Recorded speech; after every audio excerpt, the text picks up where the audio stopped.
Il motivo per cui questo ambito dei cavi crea molto dibattito, secondo me, è perché innanzitutto perché ci sono troppe variabili. Ci sono talmente tante variabili in ballo, tutte quelle che ci siamo detti fino adesso, che io sono sicuro che se prendo il mio set di cavi che ho qui a casa, di cui tutto sommato sono soddisfatto, potrei migliorarlo, sicuramente lo migliorerò, però adesso sono abbastanza soddisfatto. Ma se io mi faccio il giro di tutte le vostre case e proviamo i miei cavi in ognuno dei vostri impianti, ci troveremo davanti a impianti dove peggiorerà il suono perché i vostri magari sono migliori o perché in quel contesto i vostri cavi suonano meglio. Mi troverò in contesti dove suoneranno, non troveremo nessuna differenza, e ci saranno contesti dove i miei cavi suoneranno meglio dei vostri, o meglio il mio cavo nel vostro impianto suonerà meglio. Questa cosa è ovvio che crea dibattito, perché dal momento che questa cosa ragionevolmente non si può fare, ognuno parla con la propria esperienza, e dal momento che sono tanti, lo stesso cavo che io ho sul mio impianto, a me va benissimo, a Mario Rossi gli va malissimo, e a, non lo so, a Maria Rossi gli va così e così. E se ci troviamo su un social, su un forum, su una fiera a parlarne, io vi dirò: guarda, questi cavi sono eccezionali, e Mario Rossi mi dirà: bah, non lo so, sinceramente io non ci ho trovato tutta questa differenza, anzi, a me ha pure peggiorato. E Maria Rossi mi dice: no, no, io non ci ho trovato nessuna differenza. E non ci potremo mai trovare d'accordo su questa cosa, perché appunto sono troppe le variabili. Detto questo delle variabili, aggiungiamo anche un'altra cosa, quello che diciamo prima, quindi non mi ripeto: l'ambiente adeguato, tutto quello che ne consegue, un ambiente un minimo decentemente trattato, che può essere una tenda, un tappeto, un divano, una libreria, insomma una serie di cose che rendano quantomeno riflettente, diciamo, il muro spoglio, ecco, diciamo così, quindi un minimo di ambiente adeguato. Una qualità accettabile dei componenti, non è che possiamo aspettarci di prendere un diffusore e intruciolare con altoparlanti di qualità infima, cambiare il cavo e farlo diventare un top di gamma, ovviamente no, nella maniera più assoluta, quindi sicuramente questa è una cosa che può creare dibattito. Ripeto, il collocamento in ambiente del nostro impianto, proprio ieri sera parlavo con un mio caro amico che lui è un grande cultore di musica, adesso sta un pochettino in stand-by, diciamo così, e mi diceva che voleva rimettere su un impianto stereo, e mi ha detto: lo vorrei mettere sulla credenza. Ma voi immaginate, lui è un amante del giradischi perché ha tantissimi vinili da quando era ragazzo, e mi dice: lo vorrei mettere sulla credenza, ma sulla credenza mettiamo il giradischi, mettiamo l'amplificatore e ci mettiamo anche i diffusori, capite da solo che la testina verrà comandata più dalle vibrazioni dei diffusori che dai solchi sul disco. Quindi andare lì e dirgli: adesso però ci mettiamo il super cavo perché vedrai la differenza non ci sarà nella maniera più assoluta, ok? Quindi questo diventa un aspetto assai importante. Stessa cosa ecco, facevo l'esempio prima, quando prima purtroppo avevo un diffusore posto in un angolo. Un diffusore posto in un angolo a 10 cm dalla parete laterale, 10 cm dalla parete di fondo, non riuscirà ad esprimersi al meglio, quindi di conseguenza non è che un cavo migliore ci cambierà la vita. Forse potrebbe anche cambiare qualcosina, ma sicuramente non ci cambia la vita. Un'altra cosa importante è avere sempre, non mi stancherò mai di parlare di equilibrio. Se abbiamo scusate, se abbiamo un diffusore da 1000 euro, metterci un cavo da 100 probabilmente è una scelta giusta, potrebbe essere una scelta giusta, ma se abbiamo un diffusore da 200 euro e ci mettiamo un cavo da 400, non è che secondo me stiamo facendo una mossa troppo intelligente, ecco, quindi sempre equilibrio in primo piano. E poi altri aspetti potrebbero essere, che so, i supporti per esempio. Mi è capitato di vedere diffusori da stand messi su dei ripiani anche a due altezze diverse. Come vogliamo parlare? La stereofonia parla chiaro, andiamoci a vedere la definizione di stereofonia: è una ricostruzione immaginaria di una scena sonora, di un evento live, dove riusciamo a collocare nell'ambiente i vari componenti di una band piuttosto che un cantante e quant'altro, ma è un'illusione. Abbiamo bisogno di regole, i diffusori devono essere posti alla stessa distanza tra di loro, di una certa metratura e così via. Se noi mettiamo un diffusore su una mensola e uno su una credenza, diciamo che il concetto di stereofonia si va a far benedire. Quello che spesso succede è che leggo sui forum, sui social e così via, obiezioni che hanno il loro perché, nel senso che non è che sono stupidaggini, anzi tutt'altro sono, ripeto, sono tutte cose assolutamente rispettabili. Eh, la prima domanda che mi faccio anch'io, tra l'altro, è perché io compro, ecco, recentemente, come potete vedere sul canale, ho comprato un finale Electrocomponent, quindi un finale importante, di un certo costo e tutto quanto, e dentro c'era il cavo nero da computer. A me questa cosa manda fuori di testa. Fai pagare un prodotto N mila euro, possibile che non riusciamo a metterci dentro un cavo decente? Quindi naturalmente i detrattori, i cavoscettici ti dicono se non ce li mettono è perché non serve. La mia esperienza mi dice il contrario, perché come dicevamo io nel mio Electrocomponent ho messo un cavo di qualità e la differenza si è sentita, quindi in realtà serve, almeno per quello che è la mia esperienza serve. Perché non ce lo mettono? Io ho provato a chiederlo tante volte e mi sono sentito rispondere in maniera più o meno pirotecnica, diciamo così. Quindi c'è chi ti dice no, perché io metto il cavo, diciamo, giusto per farlo funzionare, in maniera tale che poi ognuno può decidere di mettere il proprio cavo a proprio gusto. La mia idea è, tu intanto mettimi un cavo buono, poi se lo voglio cambiare sono fatti miei. Se tu mi metti il cavo nero mi costringi invece a spendere altri soldi per andare a prendere un cavo dedicato. Quindi non lo so, sinceramente penso che da questa cosa non avrò mai una risposta netta. Quello che è la mia esperienza, ripeto, è che il cavo migliore serve, quindi secondo me ce lo dovrebbero mettere.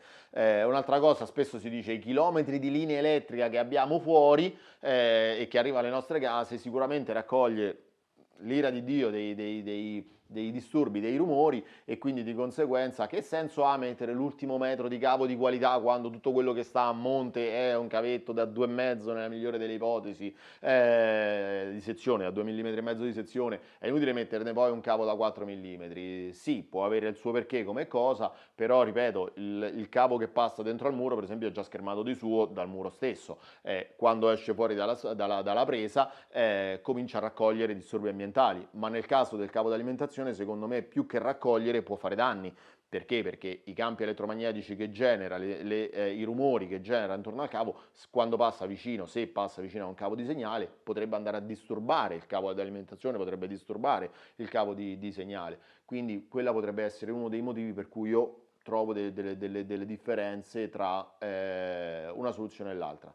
Nel mio caso specifico del finale che dicevo prima, per esempio, il cavo d'alimentazione non passa vicino a cavi di segnale di nessun genere, sono riuscito a farli passare separatamente, eppure io il beneficio ce l'ho trovato, perché, non lo so, io una spiegazione non ce l'ho, però le mie orecchie m'hanno detto questo, quindi tant'è che poi ho speso soldi per prendere un cavo che sta anche nascosto, quindi neanche che uno lo fa per una veste prettamente estetica. Un'altra cosa che magari spesso mi sento dire è ma i cavi all'interno con cui cablano i diffusori sono piattine rosse e nere o piattine di bassa qualità. Beh, le mie Atalante innanzitutto sono cablate Van de Null, quindi non è che è proprio di bassa qualità, anzi tutt'altro. E poi un'altra cosa, non è che perché non c'è scritto Van de Null il cavo necessariamente deve essere scarso. Magari il produttore del diffusore mette un cavo su cui non c'è scritto niente, magari è anche rosso e nero, però magari di eccellente qualità. Questo difficilmente noi comuni mortali lo possiamo sapere. Quello che penso è che un costruttore che produce un diffusore importante dove fanno tanta ricerca, tanto sviluppo, tantissime ore di test per mettere a punto un prodotto che possa soddisfare il cliente, non credo che vanno a lesinare sul cablaggio interno, mi sembrerebbe insomma una cosa piuttosto stupida. Ok.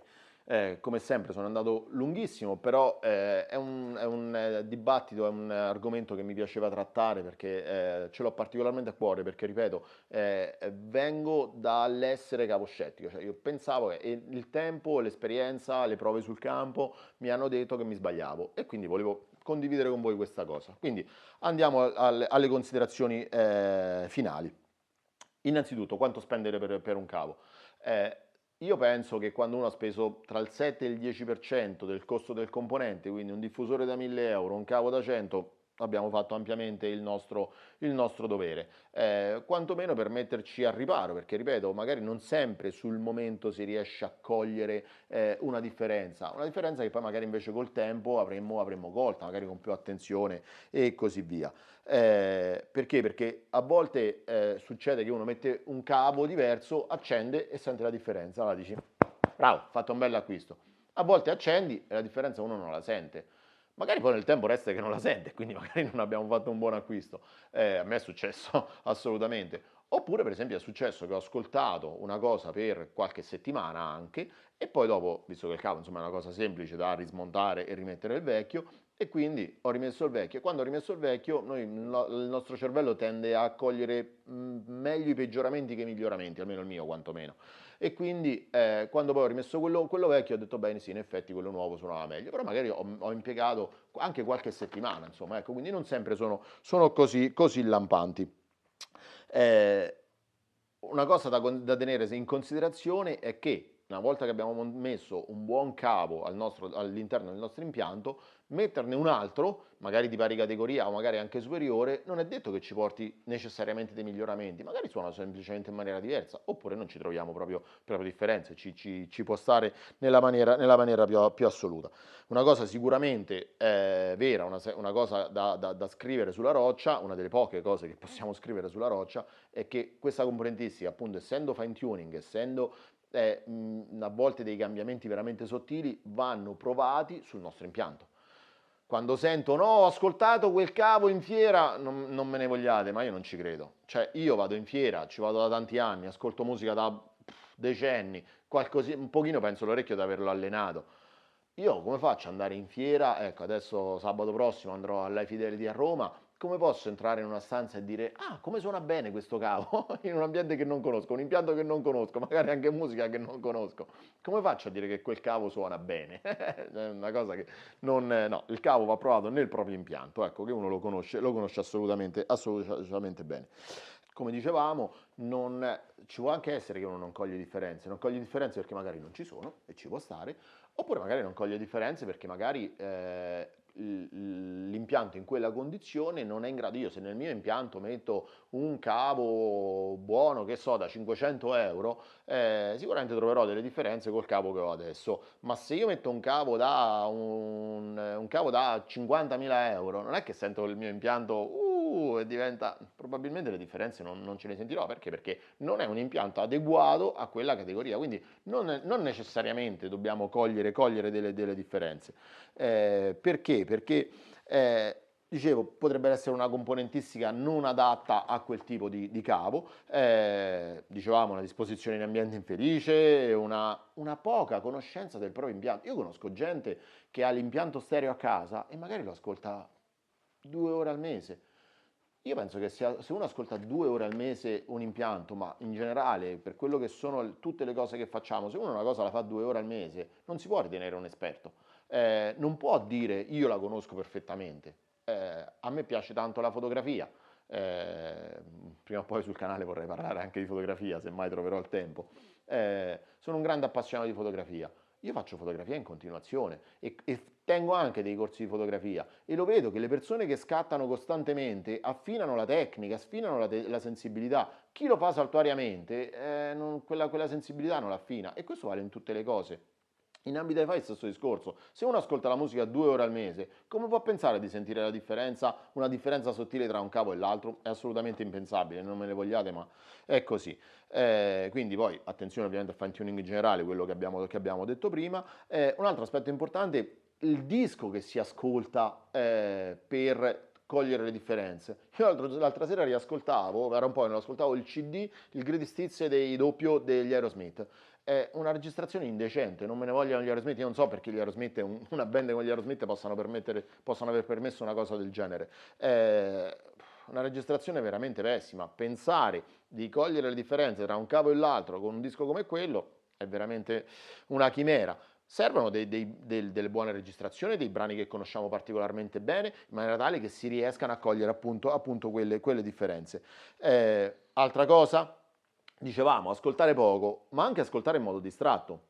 Io per esempio sono uno di quelli che spesso mi metto qui sul divano con un bel libro, mi ascolto un po' di musica e leggo, quindi non ascolto con grande attenzione. E invece ci sono delle volte che mi metto lì o perché magari mi vedo un concerto o perché magari quella sera voglio farmi un ascolto e quindi mi voglio dedicare alla musica, quindi mi metto lì e mi concentro sulla musica, quindi l'ascolto con attenzione. Se uno ascolta sempre la musica leggendo un libro, non è che va a cogliere le differenze con un cavo, anzi, glielo dico io, non spendere soldi per i cavi, spendere per i libri che sicuramente sono spesi meglio. A prescindere che per i libri sono sempre spesi meglio, ma vabbè.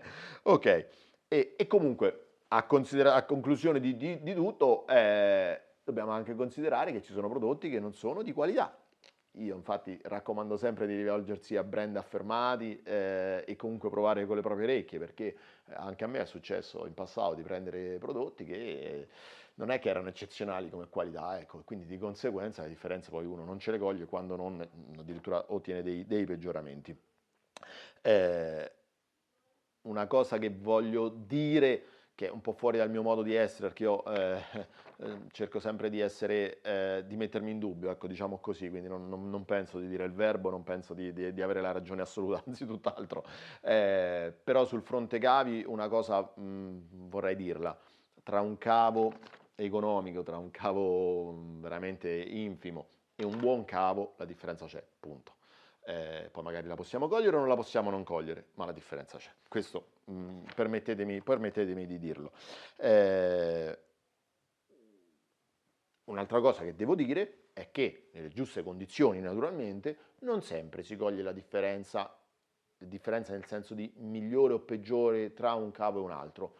Mi è successo e a volte sono anche andato in difficoltà perché due cavi magari suonavano in modo diverso, però entrambi avevano una qualità che mi piaceva. E quando succede così è un bel casino, perché uno non sa, ok, allora quindi che faccio? Ne uso un po' uno e un po' l'altro, e lì con attenzione, se uno ha modo e tempo di ascoltarli con calma, a un certo punto arriva che dice ok, no, sì, preferisco questo piuttosto che quest'altro, oppure trovarne un terzo che magari mette insieme le qualità di uno e le qualità dell'altro. Però ripeto, sono talmente tante le variabili che a pagina zero non c'è formuletta, non c'è intelligenza artificiale che ci può dipanare questa matassa. Un ultimo aspetto per concludere. Vogliamo parlare anche dell'estetica? Parliamone. Io ho messo questi supporti per il cavo della multipresa. Perché? Perché ho un cavo dalla presa dal muro alla multipresa sono circa 2,5 metri e quindi mi corre vicino al pavimento. Buttato lì per terra, attirava polvere, era un casino passarci con l'aspirapolvere e tutto il resto. Ho comprato questi piedini, questi supporti non sono dei piedini, questi supporti dove il cavo ci poggia sopra, poi magari vi metto una foto più da vicino, ci poggia sopra e è esteticamente più gradevole, è più comodo perché mia moglie riesce a passarci meglio l'aspirapolvere e così via.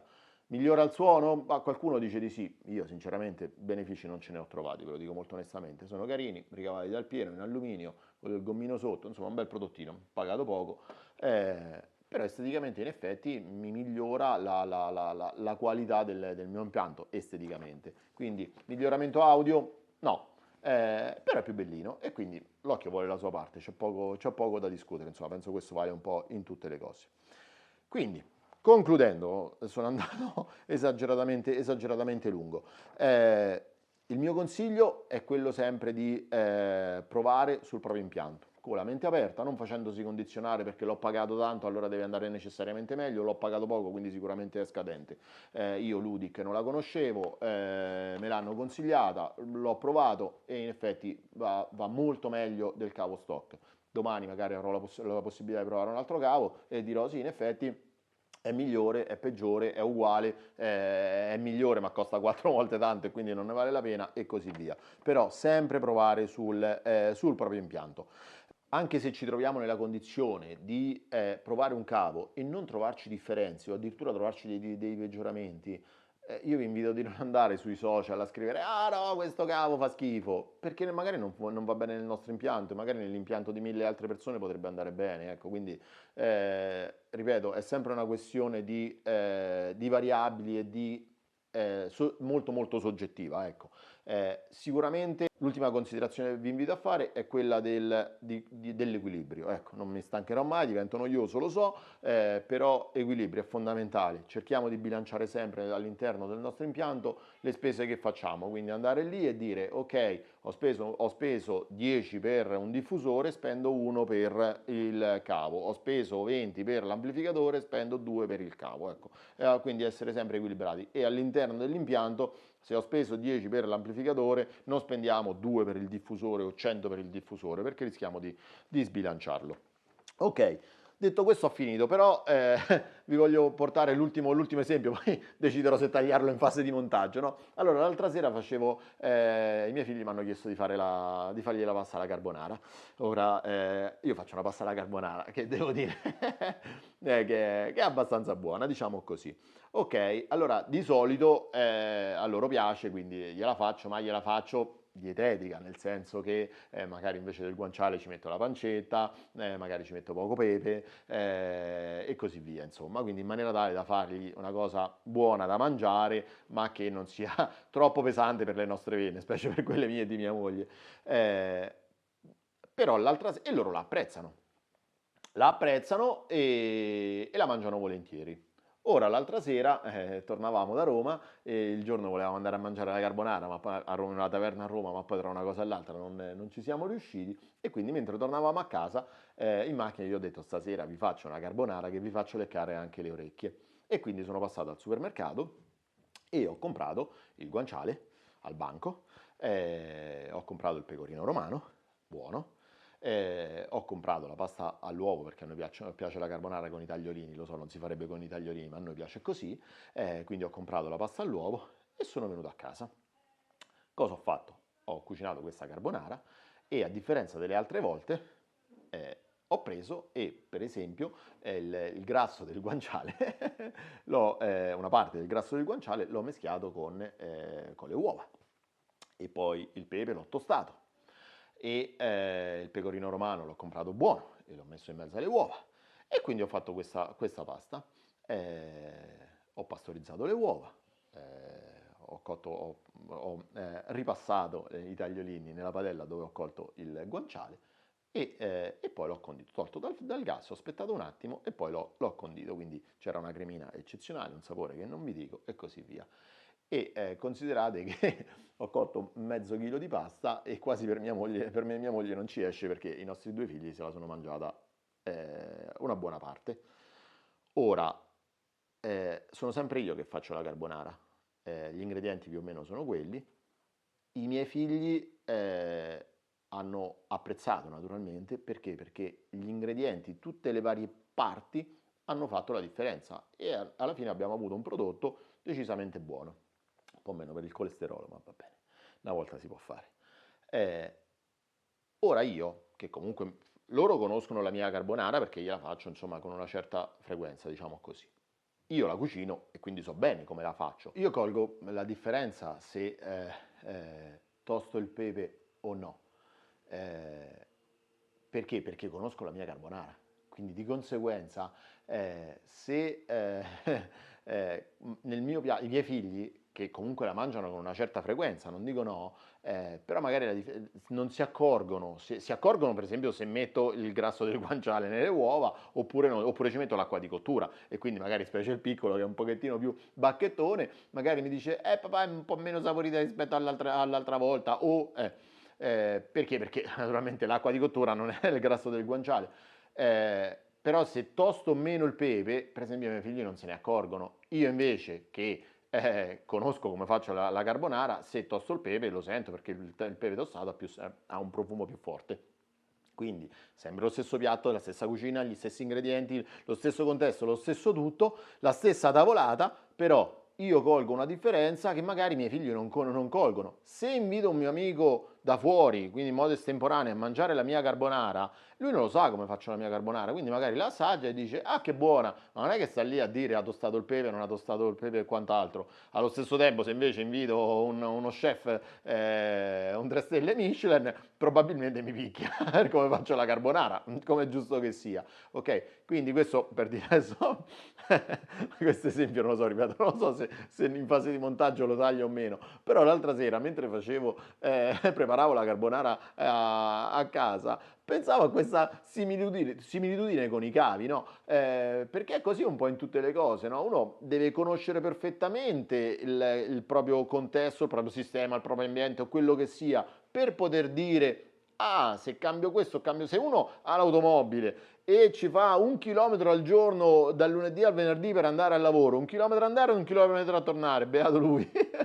1 chilometro andare e 1 chilometro a tornare per andare al lavoro e ha la sua bella macchina e poi il sabato e la domenica magari esce a piedi, esce in bicicletta e la macchina non la tocca. Se monta gomme Michelin, Pirelli o Dunlop, non ci coglierà nessuna differenza. La stessa macchina probabilmente guidata da uno che magari fa 100.000 km l'anno, la differenza tra una gomma e l'altra altro che se la coglie, eppure è la stessa macchina. Ecco, questo quindi per dire che vale un po' in tutte le cose. Quindi prima di andare a parlare di cavi, costruiamoci un'educazione dell'orecchio, quindi educhiamo il nostro orecchio a un ascolto, facciamo in modo che il nostro sistema sia costruito in un certo modo e poi dopo possiamo andare a parlare di cavi e sono sicuro che se utilizziamo queste accortezze, invito tutti quanti a farlo, sono sicuro che delle differenze le coglieremo, migliorative, peggiorative, questo non lo so, però sicuramente delle differenze le andremo a cogliere.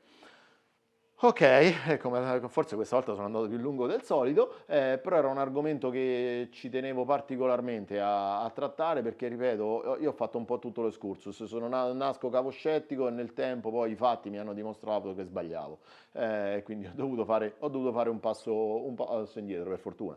Ho fatto un passo indietro, quindi ci tenevo particolarmente a trattare questa cosa. Mi piacerebbe sapere la vostra opinione, commentatela sotto, naturalmente come diciamo sempre con rispetto, però sono aperto ad ascoltare le vostre opinioni, le vostre esperienze, assolutamente, assolutamente sì.